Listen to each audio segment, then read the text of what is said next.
"Is this seat only for the rich?" asked the poor girl to the CEO, sitting alone at the Christmas cafe. Snow drifted gently outside, blanketing the quiet street in soft white. It was Christmas Eve, and the city, despite its chaos, seemed to pause for a moment of peace. Tucked between an old bookstore and a fading flower shop sat a small cafe, warm, classic, glowing with golden light. The windows fogged with heat. Cinnamon and cocoa filled the air, mixing with roasted coffee. Wreaths hung from the walls. Soft jazz carols played behind the clinking of spoons and low laughter. Every table was full. Couples leaned close. Families shared pastries. Friends exchanged wrapped gifts. Every chair was taken, except one. Adrian Wolfe sat alone near the window, where snow shimmered silver beneath the street lamp. He was impeccably dressed, charcoal coat, dark slacks, polished boots. His watch, subtle but expensive, peeked from beneath his cuff. A cup of coffee cooled in front of him, barely touched. He stared through the window, posture straight, expression unreadable, as if still carrying a boardroom's tension in his shoulders. The seat across from him was empty. The cafe door chimed softly. Lila Grace stepped in, brushing snow from her shoulders. 19, wrapped in a faded but clean coat 2 sizes too big. Blonde hair tied back in a loose ponytail, with strands escaping to frame her pink cheeks. A handmade scarf circled her neck. She clutched a canvas tote to her chest. Inside were 3 pastries, unsold leftovers from the bakery where she worked mornings. The owner had slipped them to her with a quiet smile before closing. Lila had smiled back, grateful. She looked around. Every seat was taken, except one. Her gaze landed on the empty chair across from the man at the window. The contrast was striking. He looked like a man of high-rises and black cars. She, like someone who had just come in from cleaning the counters of a warm kitchen. Still, her eyes were steady. She walked toward the table, boots slightly damp, one squeaking softly on the floorboards. She stopped by the empty seat, looking down at the man who hadn't acknowledged her. Then, with a quiet boldness and a trace of wry humor, she asked, "Is this seat only for the rich?" The moment hung, not because anyone else heard, no one had, but because something in the air between them stilled. Adrian didn't answer immediately. He took a slow breath, then lifted his gaze. Cool gray eyes met hers, eyes older than 32, tired but sharp. He looked at her, not in judgment, but like someone recalling something forgotten. Then he said, simply, "No, it's for the honest." Lila smiled, just a little. Not surprised, not impressed, just present. "Good," she replied. She sat down. Neither of them spoke for a while. The snow outside continued to fall, soft and steady. Inside, the cafe buzzed gently with warmth and music. And at that little table by the window, between 2 people from very different worlds, something quiet and extraordinary had begun, the kind of story that always starts with one empty seat, and someone brave enough to ask for it. The cafe had grown quieter as the evening wore on. Outside, the snow fell more steadily now, frosting the windows with delicate patterns. Inside, the soft crackle of a fake fireplace filled the silence between them. Lila held her warm cup of cocoa with both hands, as if drawing strength from it. She didn't seem rushed or nervous. She didn't try to fill the space with chatter. But when she spoke, her voice was calm and open, like someone who had grown used to finding comfort in small things. "I live with my grandma," she said. "Just the 2 of us. She's not well, can't move much anymore, so I work a lot.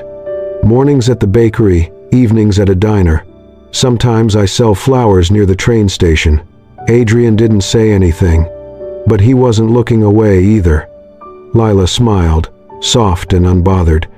"It's not glamorous, but it keeps the lights on." She paused, then touched the edge of her coat. Near the collar, fastened like a brooch, was a small, slightly worn button in the shape of a star. It shimmered faintly under the warm cafe lights. "My mom used to call this my lucky star," she said. "Said it was a smiling wish, the kind that follows you around even when you forget it's there." Adrian's eyes flicked to the star, then to her face. There was something different in his gaze now. Not curiosity, exactly, but something softer, less guarded. Lila didn't seem to notice. "She passed when I was 13, she added, her fingers still resting on the button. "But I kept this. I guess it reminds me not to stop hoping, even when I'm tired." Adrian leaned back slightly, his fingers brushing the side of his untouched coffee cup. His voice, when he finally spoke, was quiet and firm. "Hope is dangerous," he said. "Dreams, wishes, they set you up to fall. You think they mean something, but mostly, they just disappoint you." Lila tilted her head, thoughtful, but not offended. She didn't try to fix what he said, didn't try to fix him. Instead, she smiled. Not a dismissive smile, not pitying, just understanding. "Maybe," she said gently. "Dreams only disappoint those who forget why they had them." For a moment, the air between them stilled. Adrian didn't reply, but he looked at her, really looked, and for the first time since she sat down, it wasn't with skepticism or indifference. It wasn't even surprise. It was something else. A flicker of recognition, of something unspoken, long buried. Lila went back to sipping her cocoa. She didn't expect him to say more. She wasn't here to impress anyone. She simply was who she was. A girl with worn boots, a tote bag of day-old pastries, and a button shaped like a star. Adrian looked away, back toward the window, but something had shifted. His jaw was no longer tight. His shoulders had relaxed slightly. The snow outside no longer looked quite so lonely. Behind the counter, the barista hummed along to the carol playing overhead. In the far corner, two teenagers exchanged small gifts, giggling behind gloved hands. And at the table by the window, the CEO and the girl with the lucky star sat in silence again, not empty this time, but full in a different way. A silence that didn't need to be broken, because something, however small, had begun. It was Sunday morning. The snow had stopped, leaving slushy sidewalks and a gray, quiet calm. The sky hung low, heavy with clouds, but the air felt still, almost gentle. Adrian Wolfe hadn't slept. His mind, usually sharp and guarded, had refused to quiet. Something about her, her calm voice, that star-shaped button, lingered. He wandered into the older part of the city, not consciously choosing the route. It was where he and his mother had once lived, long before his name meant anything.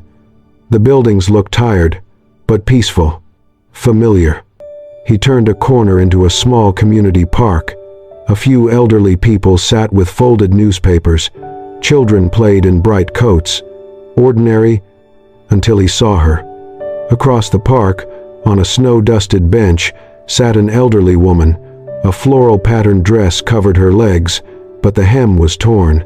Kneeling beside her, on the cold pavement, was Lila. Adrian froze. She wore the same oversized coat. Her blonde hair was tied up. In her lap was a small tin with a faded crescent moon. She pulled out a needle and thread and a strip of old fabric, faded blue with tiny roses. Her hands moved slowly, deliberately, lips pressed together in soft focus. The fabric didn't match the dress, but it didn't have to. It made the tear look intentional, transformed. He stepped closer, not knowing why. "Where'd you learn that?" he asked quietly. Lila looked up, startled, but relaxed when she saw him. "From my grandma," she said. "She used to sew before her hands gave out. I'm just continuing what she taught me." She glanced at her work. "I like fixing things people forget." Adrian looked at the repaired hem. The stitching was delicate. The fabric, thoughtfully chosen. But why? That dress probably isn't worth much. Lila smiled, not offended, not defensive. Some people don't need fancy things. They just want to feel noticed. A pretty dress won't change their life, but it might remind them they matter. Adrian didn't respond, but the words stayed. She folded the dress gently and placed it in the woman's lap.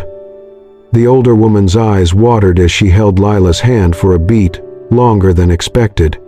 Then a voice rang out. "Miss Lila." A little girl in red boots ran toward her. She threw her arms around Lila's waist. "The dress you made for my mommy was so pretty." She smiled all day, even when our heater broke. Lila chuckled and crouched down. "Your mommy deserves every smile." The girl looked toward the bench and whispered, "That's my friend's grandma. She cried this morning 'cause her dress ripped, but now she's happy." Adrian remained still, heart catching in his chest.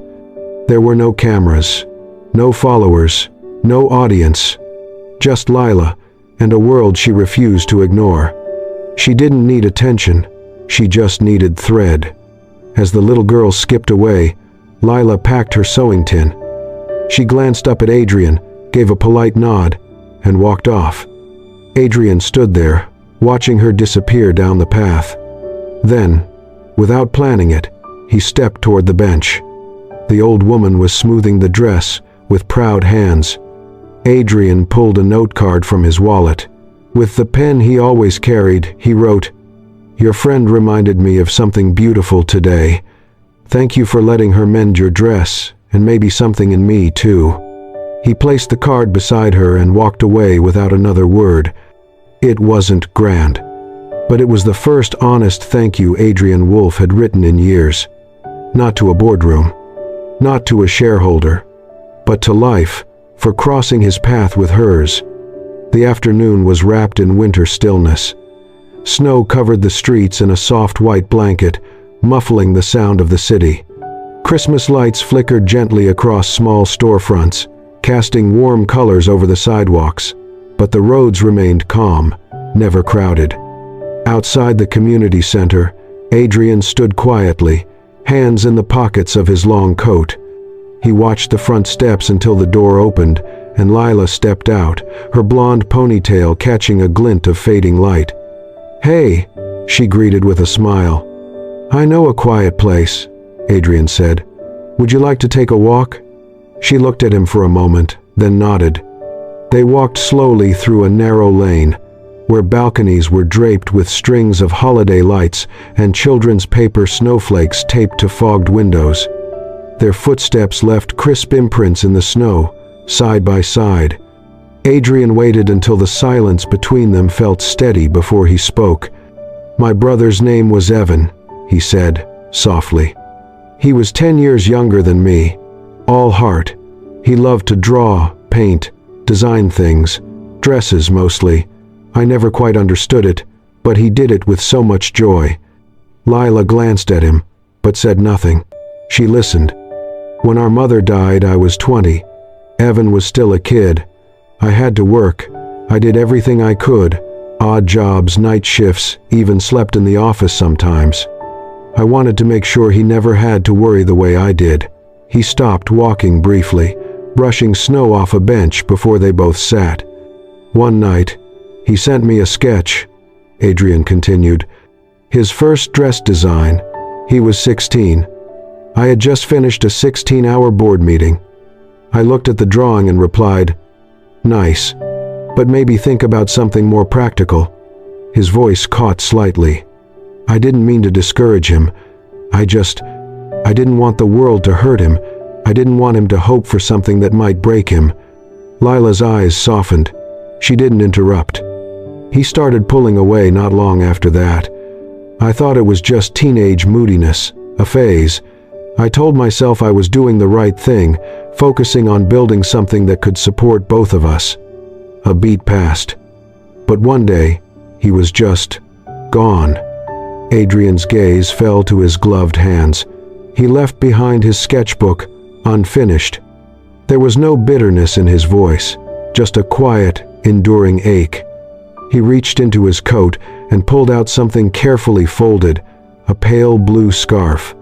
He knitted this for me when he was 16. I never wore it. It felt like I didn't deserve to, not until I met you. Before Lila could respond, Adrian gently reached over and wrapped the scarf around her neck. His touch was careful, tender. The gesture held more weight than words ever could. Lila's fingers instinctively brushed the soft yarn. "It's beautiful," she whispered. "He wanted to make beautiful things," Adrian said, eyes distant, "and I was too busy being practical." He leaned forward slightly, elbows on his knees. "I did not mean to break his heart, but maybe I did. And now, I just wish I could tell him how proud I was of his bravery, his passion." Snowflakes began to drift down again, brushing against the tips of their coats and lashes. Lila turned toward him.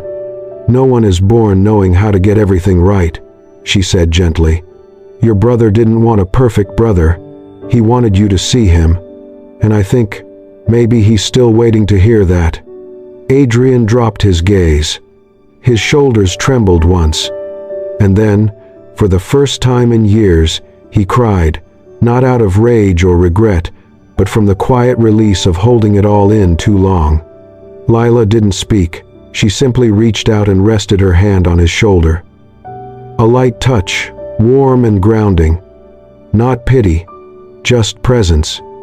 Adrian looked up after a long moment, eyes still wet but clearer. He managed a faint smile. Lila's voice was barely more than breath. "Maybe your brother is gone, but his dream isn't. It's living again, in every stitch I make." He nodded slowly. They stood, brushing off the snow. Then, without a word, they continued walking. Not hand in hand, but close, side by side. And beneath the softly falling snow, two people carried invisible wounds, still tender, still healing, but now they were not carrying them alone. Winter had arrived in full.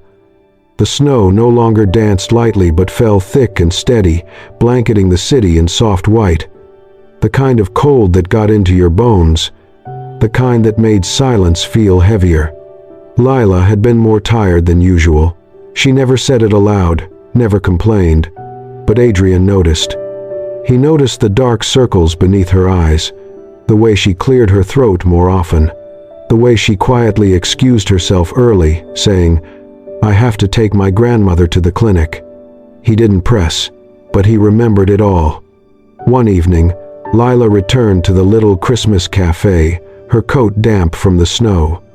She had just finished her shift and wanted a few quiet moments before walking home. The cafe owner smiled and handed her a small brown paper bag. "A man left this for you," she said. Lila opened it carefully. Inside was a tin of herbal ginger tea, a small bottle of soothing throat syrup, and a folded note that read, in careful handwriting, "Keep your throat warm for mornings that still need your smile." There was no name, no signature, but Lila knew. The next day, when she saw Adrian in his usual corner, she sat beside him and said softly, "Thank you."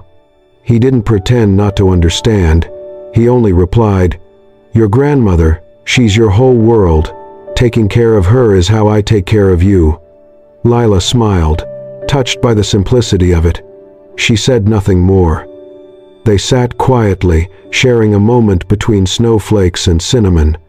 Later that week, on a park bench, Lila spoke gently, almost like she wasn't sure if the words were worth saying. "I once wanted to study fashion design," she said.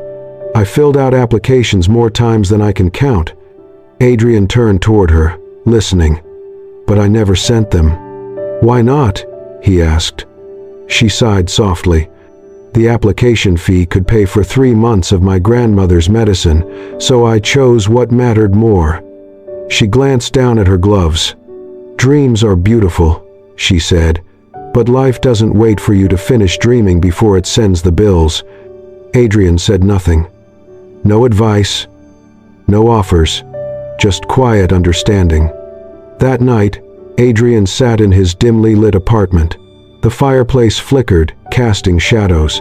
In front of him was his laptop and a few of Lila's old sketchbooks, the ones she had once let him borrow. He opened a browser and searched for the design school she had mentioned in passing. He read the requirements, then filled out the application. Name: Lila Grace. Supporting letter: from an anonymous scholarship fund. Why are you nominating this student? He typed, because some dreams are too brave to be ignored. He didn't sign it. He didn't want credit. This wasn't about charity. It was a quiet act of repair, for Lila and maybe for someone else he had once failed.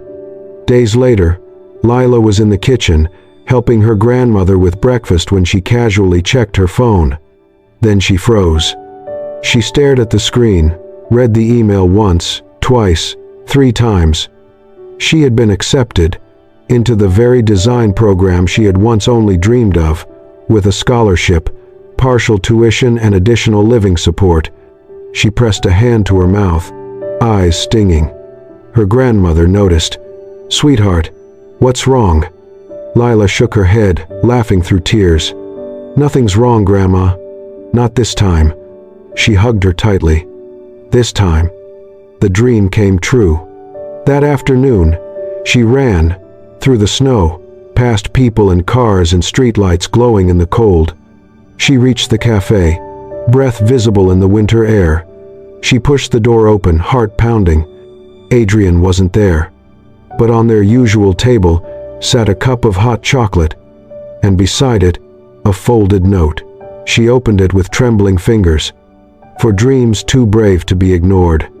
Just that. Lila sat down slowly. She didn't cry this time. She didn't need to. Because in that quiet moment, she realized something powerful. Someone had seen her, really seen her. Someone had believed in her before she believed in herself. And from that day forward, the future wasn't something distant or impossible. It was hers to reach. 3 months later, the snow had melted. The city wore early spring like a soft scarf, chilly but full of promise. Inside a repurposed warehouse near the arts district, string lights hung low across wooden beams, casting a warm golden glow over mismatched chairs and recycled tables. A small handmade banner read, "Restitched," a student exhibition on dreams, fabric, and second chances. Lila stood near the entrance, her blonde hair tied back in a neat low bun, cheeks flushed from both nerves and excitement. She wore a simple black dress she had altered herself, with subtle embroidered stars along the collar. It was her first showcase, small, intimate, and held as part of her program's end-of-term presentation. The theme: transforming what was forgotten into something worth remembering. Each design told a story. A coat made from old curtains, a dress lined with patches from children's shirts, a jacket restored with handwriting printed onto the sleeves, words from letters never sent. But one piece stood apart, centered on a small platform with gentle spotlights framing it. A green dress. It wasn't loud or extravagant, but it shimmered in its own quiet way. The fabric was pieced together from vintage scarves, faded bedsheets, even part of a hospital gown. Yet when worn by the model, it moved like music, fluid, full of grace, the color of spring after a long, silent winter. In the back of the room, unnoticed by most, Adrian stood quietly, his hands in the pockets of his coat. He hadn't planned to come. He told himself it was just a student showcase, that she wouldn't notice whether he was there or not. But when the email invitation had come, sent to the anonymous scholarship donor account, he found himself unable to ignore it. And now, here he was, watching her move from piece to piece, talking to guests, explaining textures and choices. Her eyes glowed, her voice steady and warm. Then, the lights dimmed slightly. Lila stepped forward onto the makeshift stage with a small microphone. "I want to thank everyone who's come tonight," she began. "This isn't just about clothes. It's about memory, about healing, about learning to see beauty where the world told you there wasn't any.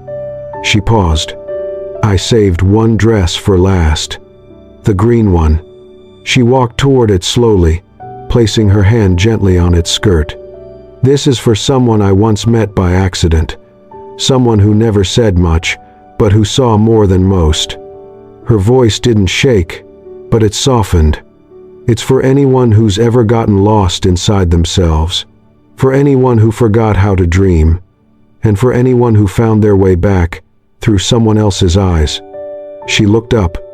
Her gaze moved across the crowd, and then stopped.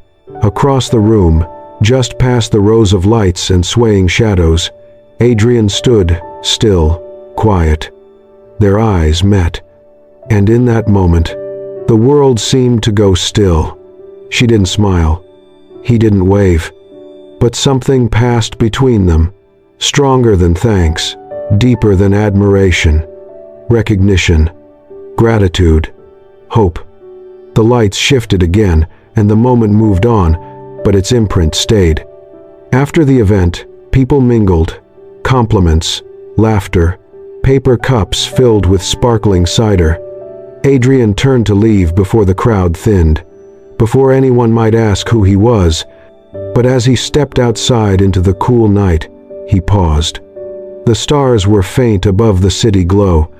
He reached into his coat pocket and pulled out a folded program from the exhibit. Underneath the title of the green dress, written in Lila's handwriting, was a final note. To the person who gave me back my mirror, thank you for helping me see.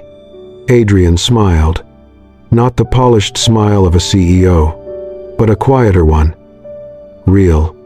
He tucked the note back into his pocket and walked into the night, carrying with him not just a memory, but something softer, something like healing. The night air had turned crisp again, a soft reminder that Christmas was only weeks away. After the small exhibition wrapped, after the last guest had left, and the final fold of green fabric had been carefully stored away, Lila found Adrian waiting quietly outside the warehouse. He stood under the glow of a street lamp strung with golden fairy lights. Snow had not yet fallen, but the breeze hinted at its arrival. "Hey," she said, approaching him, her voice calm, steady. Adrian looked at her, hands in his pockets. "You were brilliant tonight." "Thank you," she said, then nodded toward the street. "Walk with me?" They began down a quiet block, lined with small shops, most already closed. Above them, string lights crisscrossed from building to building, casting delicate patterns across the sidewalk. Somewhere in the distance, a street musician played a slow version of "Have Yourself a Merry Little Christmas." They walked in comfortable silence for a while, their footsteps in rhythm. Then, Lila glanced at him and asked softly, "Why did you help me?" Adrian stopped walking. The question hung in the air, like the first snowflake not yet brave enough to fall. He looked ahead for a moment, then slowly turned to face her. "I didn't plan to," he said, voice low. "At least, not at first. But then I started seeing things in you that I forgot existed in the world. Kindness without agenda, courage without pride. Hope that didn't ask for permission." Lila's gaze didn't waver. Adrian continued. "And then one night, you mentioned the application, the dream you buried because life demanded other things first. And I realized I couldn't let another dream disappear. Not again." She knew what he meant. He took a breath. "I was the one who sent in your application. I paid the fee, wrote the letter, under the name of a scholarship fund I created after." He stopped himself. "After my brother." Silence. Then, Lila stepped a little closer, her expression unreadable. "Why didn't you tell me sooner?" Adrian shook his head gently. "Because I didn't want you to feel like you owed me, and maybe I was afraid you'd look at me differently." Lila didn't respond immediately. She looked up at the string of lights above them, golden halos suspended between the buildings. Then she asked, "Adrian, have you ever forgiven yourself?" He looked at her, startled, not by the question but by how gently it was asked. He didn't answer. His eyes drifted away, down to the street, to the small cracks in the pavement no one ever noticed. After a long moment, he said quietly, "Not yet." Lila reached out, not to take his hand, but just to touch his sleeve, lightly, just enough to ground the moment. "If you haven't," she said, her voice barely above a whisper, "then let me do it for you, at least for now, until you're brave enough to do it yourself." The words fell between them like soft snow, unexpected, quiet, but with weight. Adrian met her eyes, and for the first time, he didn't look away. He didn't shield himself with silence or deflect with logic. He simply let the moment in. "I don't know how to be that brave yet," he said. Lila smiled. "That's okay, I'll wait." They stood there beneath the lights, the rest of the world blurred around them. No confessions, no grand gestures, just the soft beginning of something honest. And for Adrian, who had spent a lifetime trying to outrun guilt, the simple offer of grace felt like the rarest gift. As they turned to walk again, Lila looked up at the twinkling lights and said playfully, "You know, it's almost Christmas again." Adrian raised an eyebrow. "Is that your way of asking for a gift?" "No," she said, grinning. "It's my way of saying, I'm glad you're not alone this time." He smiled, and this time, it reached his eyes. Snowflakes floated gently down, kissing the windows of the little Christmas cafe, just like they had 1 year ago. Inside, the place looked the same, warm golden lights strung along wooden beams, a glowing faux fireplace near the back, and soft notes of "Have Yourself a Merry Little Christmas" playing from an old speaker. But tonight, something had changed. The air felt charged with quiet magic, not nostalgia, but return and renewal. The door chimed softly. Adrian Wolfe stepped inside. His long, dark coat carried dustings of snow. As he removed it, revealing a charcoal sweater and wool scarf, there was an ease in his posture that hadn't been there the year before. He glanced around, not searching, but remembering, until his eyes settled on the corner table. And he stopped. There, seated at the very table where he once sat beside an empty chair, was someone waiting. Lila Grace. She sat where he once did, golden hair curling gently around her shoulders, loose and natural. She wore a hand-knitted forest green sweater, slightly uneven at the seams but beautiful. Beside her sat the familiar canvas tote, now stitched with a new logo, Dreams in Thread. She was reading, a simple paperback worn at the edges. A mug of hot chocolate steamed beside her. Adrian smiled and walked over. Lila looked up. When she saw him, her face lit, not in surprise, but in certainty. He sat down across from her without needing to ask. "Been waiting long?" he asked, with a soft grin. "About a year," she replied, smiling. They both laughed, warm and easy. In the months between, their lives had transformed, but how they looked at each other now told a deeper story than words ever could. Lila was now a full-time fashion design student, studying on a scholarship funded anonymously, though both knew who stood behind it. Outside class, she ran sewing workshops for children from low-income neighborhoods. Her project, Dreams in Thread, wasn't just about making clothes, it was about giving kids belief in themselves. Adrian had stepped away from his tech empire. Quietly, no press, no drama. He handed the reins to his team and created the Canvas Project, a foundation offering resources to young artists, musicians, and designers. It was work his brother might have needed, might have thrived in. Lila had once questioned his decision. "You built something amazing," she'd told him. "I did," he replied. "But now, I want to build something honest." And now, here they were again. No pretense, no scripts, just two people who had stitched something new out of something broken. A waitress approached, smiling. "Would you like anything else?" Lila looked at Adrian, then turned to the waitress. "Yes," she said gently. "2 hot chocolates. This seat's no longer just for the rich." The words landed softly, echoing the night they met. But now they carried no sadness, only quiet joy. After the waitress left, Adrian reached into his coat pocket.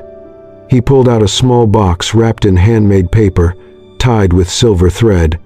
A simple card was attached. He didn't hand it to her. He placed it gently between them.